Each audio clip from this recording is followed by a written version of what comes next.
Hello. This is going to be a harmonic and melodic analysis of the Andante movement, the third, of Mozart's String Quartet, K387. Your experience will be enhanced, I think, if you are acquainted with the previous movements, and especially if you have seen my analyses of those movements in this series. It will be very helpful if you can read music, but come along in any case. Now I'm supposed to say something, but I find myself left speechless by this music. Here we have virtuosity, complexity, expressivity, and supreme elegance bound together in an expression we recognize but we cannot name it. Expressing what? Something. It's difficult to express. I'll go into this question a little later, but for now, let's just ask, how does he do it? Well, let's try to find out. First of all, there's a question of continuity. The meter of the minuet, the preceding movement, was different from that of the first movement, but the key was the same. Here, the key of the Andante is different from that of the minuet, but the meter is the same, 3/4. And the opening melody of the Andante is a disguised version of the opening of the B section of the minuet, inasmuch as both are rising notes of the triad separated by rests. Take a look.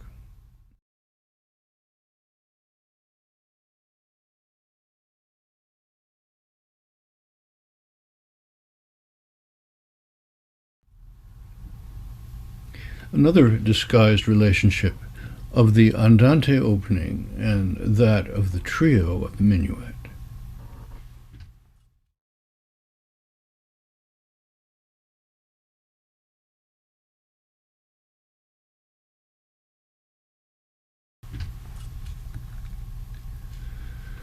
In outline, the form of this movement is quite simple. One long section contains a change of key from C to G, with an interlude in G minor. That long section is then repeated, but not quite literally, in C by way of C minor from beginning to end. This diagram will show further details.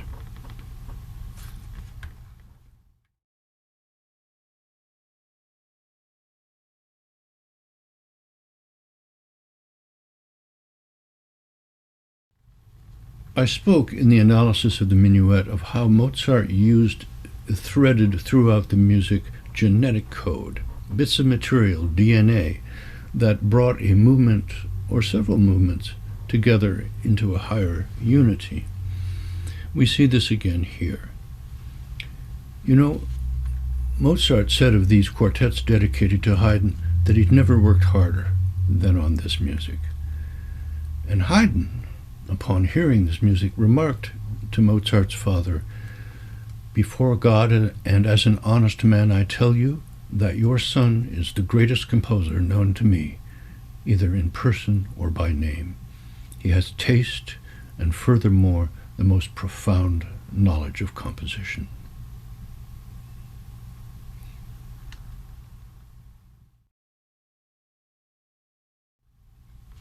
There are many things to be said about the opening, but let us first of all appreciate its simplicity, its dignity, and its grandeur. Rising in an ornamented arpeggio outlining the C major chord, from G to G an octave higher, and then retracing that distance in steps of the C major scale back down to the lower G and then below. We have remarked so often in the previous movements the balance of rising and falling gestures. Here that principle is presented starkly but elegantly.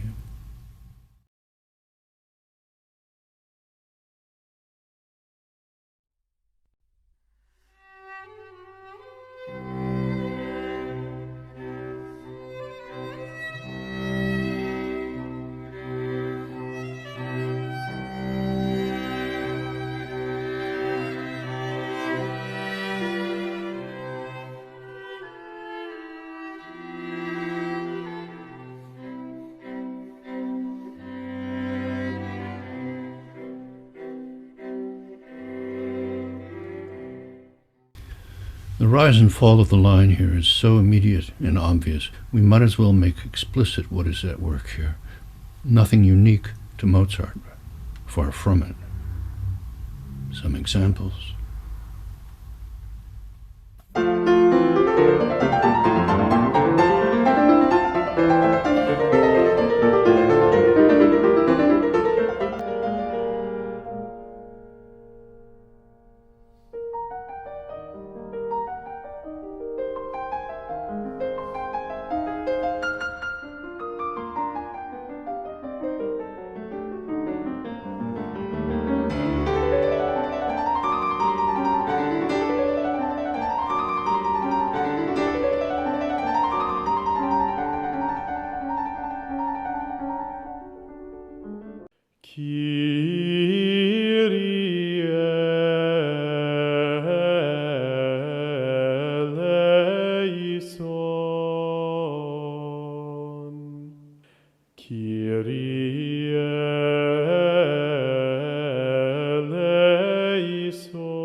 Examples could be presented ad infinitum. The last two bring the point home. These risings and fallings are modeled on the rising and falling of the breath, the simple arc of our mortality. And they are intrinsic to vocal music, out of which instrumental music arose.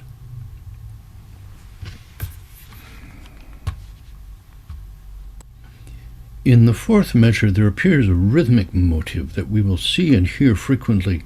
It evolves from the figure that ends the opening rise and fall.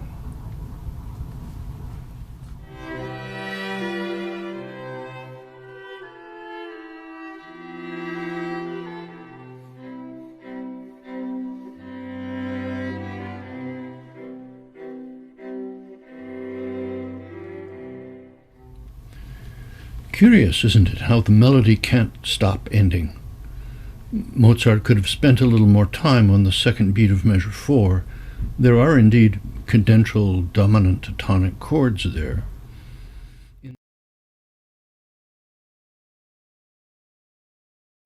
Instead, gravity seems to pull the line down to each of the notes of the C triad, with cadential harmonies at each point.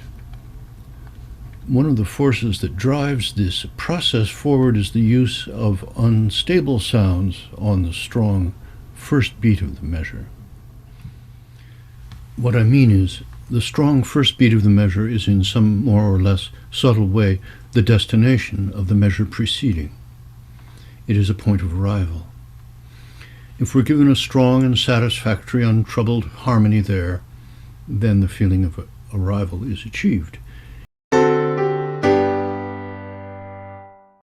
If the composer wishes the music to press on past that strong beat, the use of an unstable harmony there is one way this can be achieved. To exaggerate the point, let me play measures 4 to 5 with the strong downbeat of measure 5 artificially prolonged.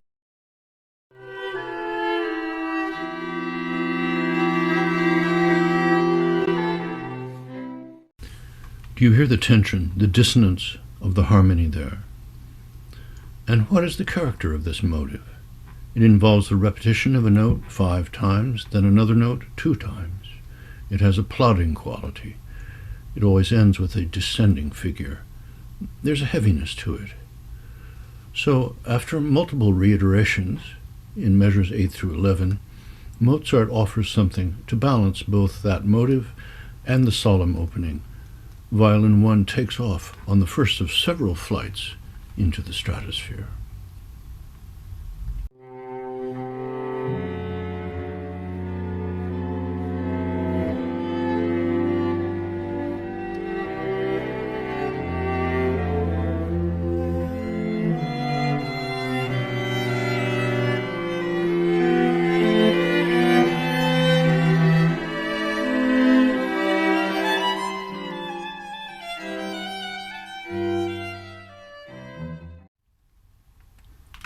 The harmony supporting that flight is actually cadential in itself.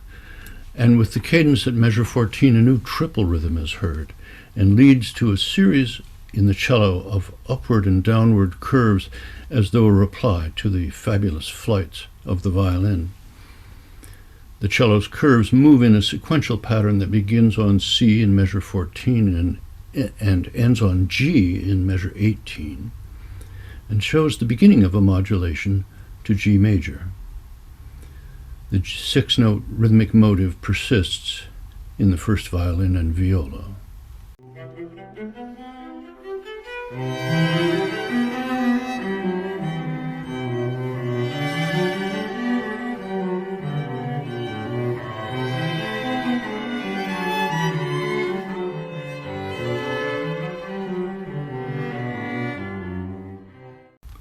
However, the apparent modulation is dismissed by the first violin, which takes off on another and more extended, elaborate, and ecstatic series of up and down curves. This virtuosic display starts again in C, and the supporting notes again trace a descent from C to G. Measure 21 looks like a setup for a cadence in G, but in 22 there's something rhythmically off-kilter. We do in fact get the G triad, the new tonic, but the harmony comes in an eighth note late.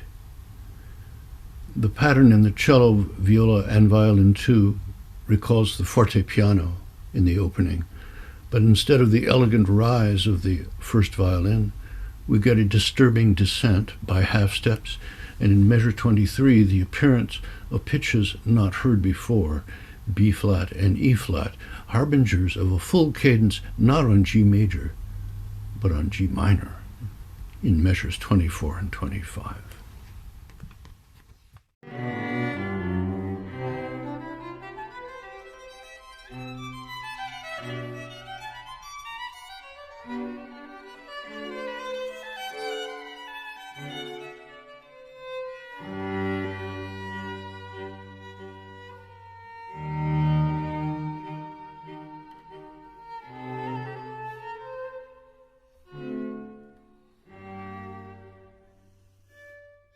Before we go on, a few remarks about the virtuoso string writing we have seen.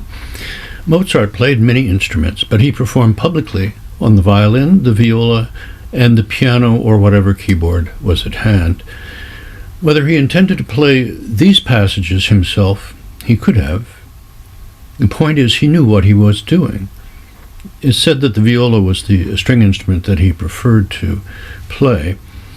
It was not beyond him to write passages that were unplayable, as it is said that he did in the Concerto for Flute and Harp, either as a joke or maybe as a revenge for not being paid for the piece. But he knew it was unplayable. Back to the music, and this surprise move to G minor. I do at times find Mozart's music elusive. Do you? As musicologist Wilfred Mellors said, you never know if Mozart's music is happy or sad. I'm certainly not going to attempt a definitive statement about this moment or this movement. Its changing weather has already been in evidence, but the clouds do gather here. Do you know those lyrics of Cole Porter? When you're near, there's such an air of spring about it.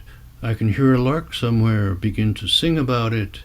There's no love song finer, but how strange the change from major to minor. Strange indeed after the free-flying larks of the first violin and the cello.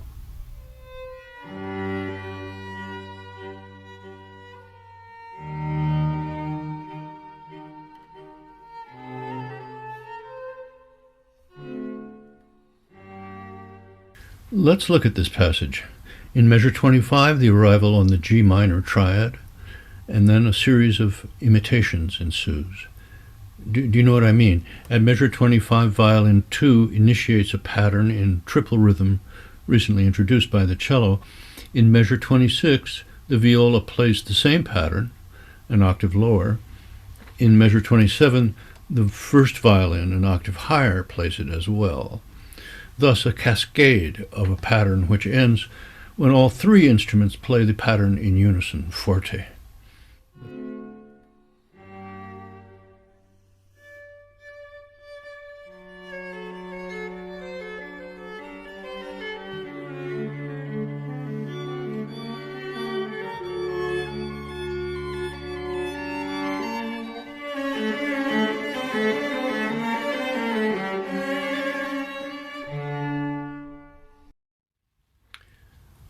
It sounds kind of fierce for Mozart, doesn't it?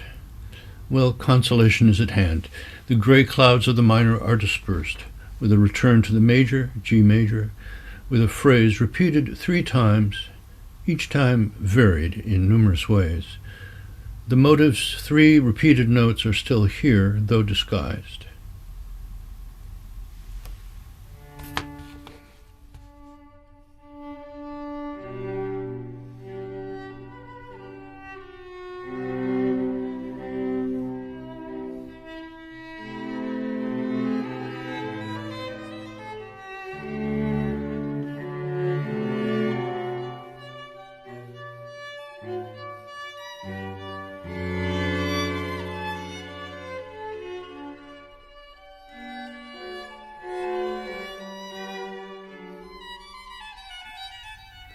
This passage would conventionally be described as a closing theme, but it leads to a series of measures in which Mozart seems not to be able to close, as we saw earlier in the movement.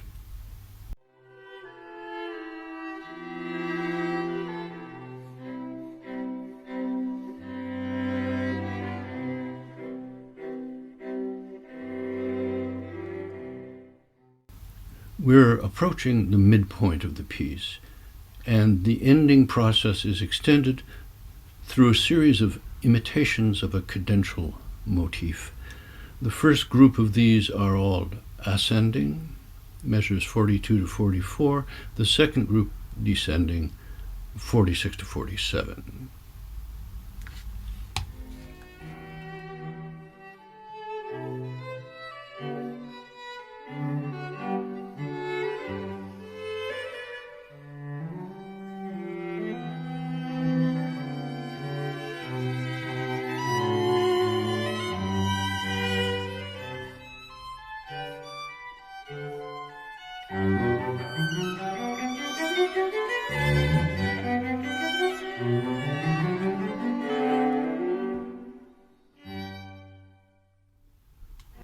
All right, let's review what has happened.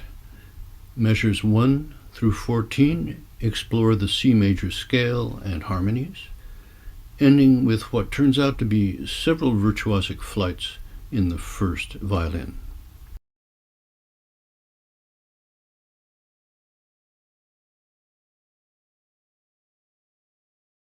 Measures 14 to 18 and 19 to 25 carry out 2 passes at modulation from C to, as it turns out, not G major, but G minor. The first features the cello,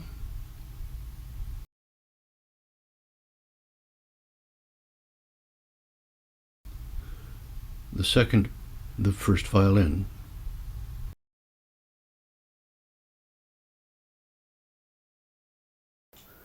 The mood changes with the key. There are 4 statements of an idea in G minor.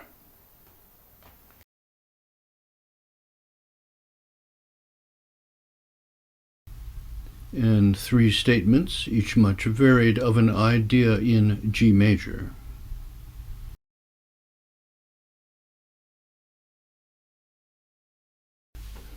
Taking an even more aerial perspective, let me show this diagram once again.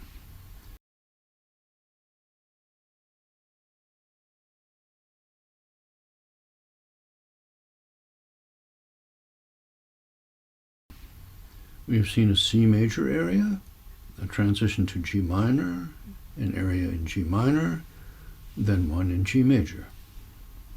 We've seen a pattern like this in outline in the previous movements. Start out in one key, move to another, pause.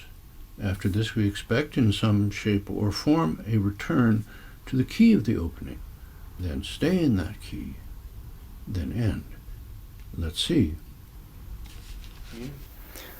The sparse transition in measures 48 to 51 seems to be taking us from the key of G, where we had landed, off to where? A flat, E flat. It sounds like C minor. But how strange the change from minor to major, back to the original C major theme, theme 1, with its opening arc and its extension presented as we heard at the beginning.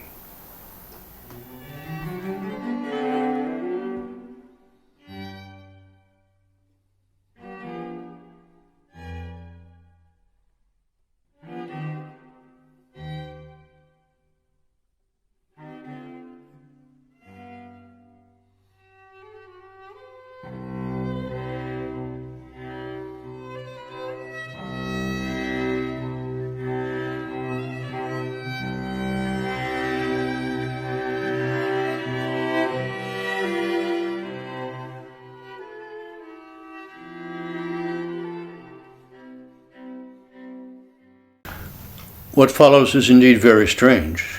In place of the measures in the opening section that lead to the first virtuoso flourish in the first violin and the answering cello passage,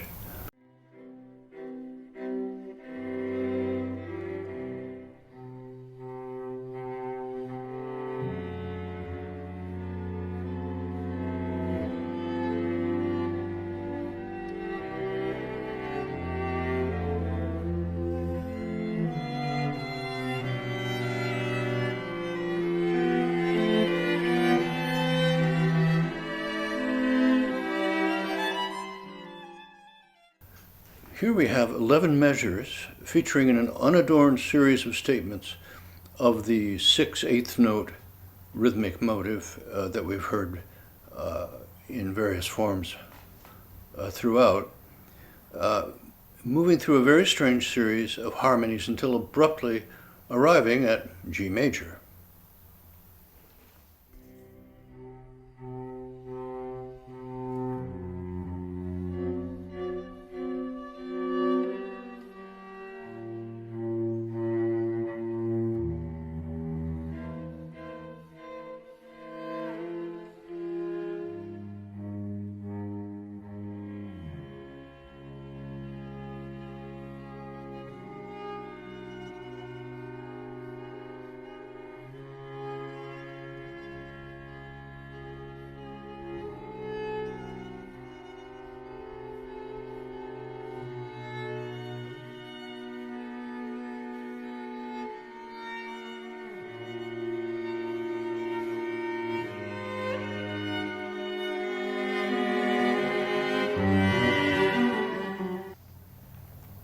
At the opening of this analysis, I made a reference to expression.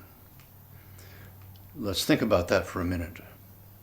Are we imposing a romantic concept onto a lofty classical aesthetic that did not concern itself with expression at all? Well, the short answer is not at all. Musical commentators of the 18th century had no doubt that music was an expressive medium. What aroused controversy was, first, how did music express anything? And second, what was it expressing? Of all the movements of K387, the Andante most forcefully asks these troubling questions. What is it saying? What does it mean? What does it express? Clearly this music is expressing something, but there is an ambiguity that raises this issue. Expressing what? Asking the question with words like saying and meaning evokes spoken or written language. And in discussions about this subject in the 18th century, the association of music and language was often assumed. design of a musical composition was often compared to rhetoric, the classical art of designing speech. It is said that J.S. Bach was well acquainted with the principles of rhetoric and applied them to musical composition. The 18th century philosopher Jean-Jacques Rousseau, a composer as well, insists that music without words is meaningless. He says, "It is by words that music most frequently defines the idea, the image that it is depicting." And he says, "Can all the trivialities of Monsieur Mondanville's violin be as moving as just two notes sung by Madame Lemort?" So instrumental music, he seems to be saying, cannot by itself express anything. However, in another context, he takes quite a different stance when he says, "Melody, in imitating the inflections of the voice, expresses laments, cries of pain or joy, threats or groans. All the vocal significations of the passions are within its domain. It imitates the inflections of different languages and the rise and fall brought about in each by certain movements of the soul. Melody does not merely imitate, it speaks, and its language, inarticulate but vivid, ardent, passionate, has 100 times more energy than speech itself." I'm mentioning these 18th century theories because that was when Mozart was composing. And don't be misled by the giggly character presented in the movie Amadeus. Mozart was a very intelligent man, an omnivorous reader with wide-ranging interests.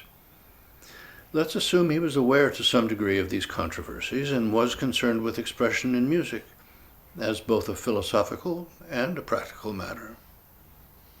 But what role in that expression did he think he was playing?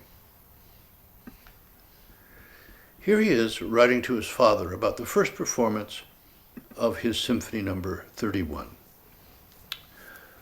"The symphony began, and just in the middle of the first allegro, there was a passage which I felt sure must please. The audience was quite carried away, and there was a tremendous burst of applause.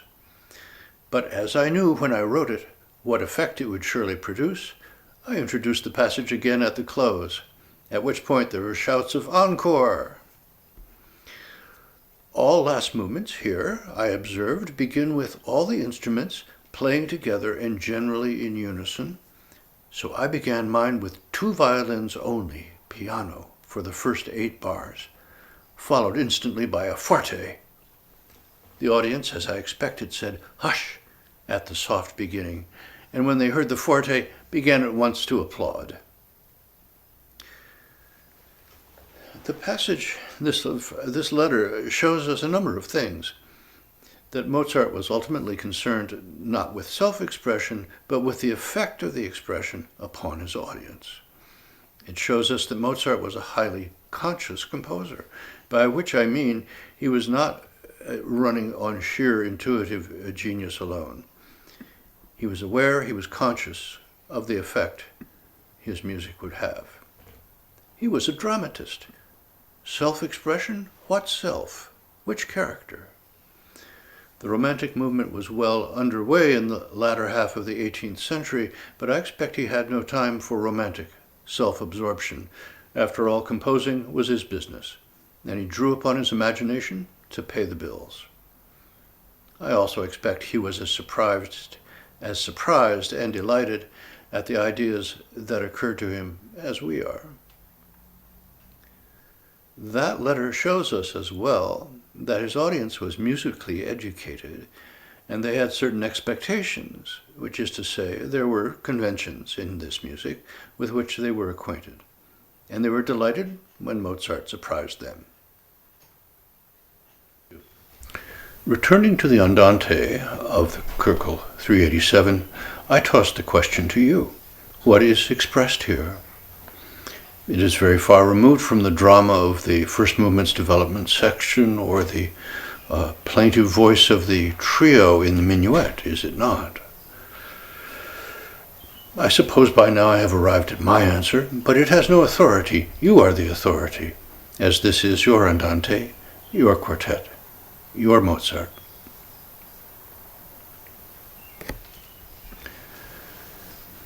This concludes the discussion of the Andante movement of Mozart's String Quartet, Köchel number 387.